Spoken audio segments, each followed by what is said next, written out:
तामिळनाडूमध्ये फार प्रचंड आंबेडकरी विचाराचा विजय झालेला आहे. विजय थलापती, तो तामिळनाडूमधला साऊथ इंडियन ॲक्टर, जो राजकारणात शिरून 118 आमदार विधानसभेमध्ये निवडून आणतो तामिळनाडूच्या. एक प्रचंड मोठा विजय आहे. परंतु आता पोस्टिंगमध्ये जे जे काही पोस्ट करतायत, डॉक्टर बाबासाहेब आंबेडकर समाजाचा विजय, सगळा निळा रंग आणि तिरंग्याचा पण निळा रंग, हे चुकीचं आहे.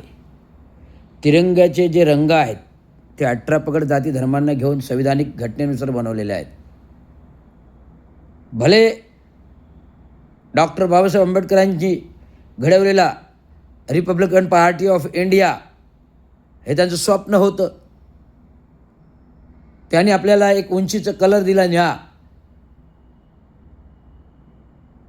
एक झेंडा दिला निळा आकाशाच्या उंचीचा.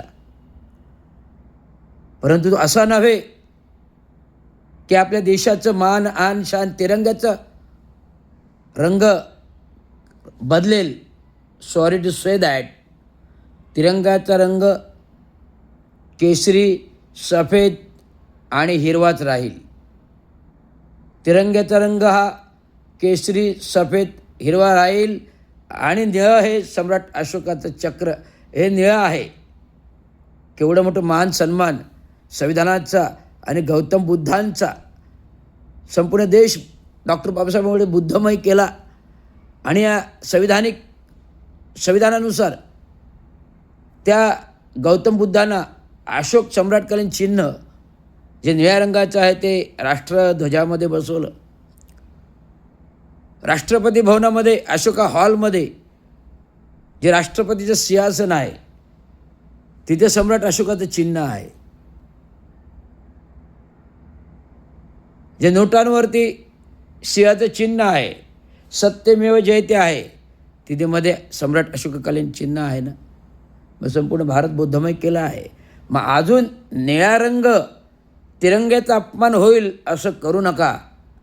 निळा रंग तिरंगाचा अपमान होईल असं करू नका. तिरंगा तिरंगाच आहे, तो देशाचा आन बान शान आहे. मी आपल्या समाजाला, आंबेडकरी समाजाला सांगतोय, विजय थलापतीने जरी विजय मिळवला असेल डॉक्टर बाबासाहेब आंबेडकरांच्या तत्वानुसार, संविधानानुसार, तो रंग निळा वेगळा आहे. पण देशाचे आन बान शान तिरंगा आहे.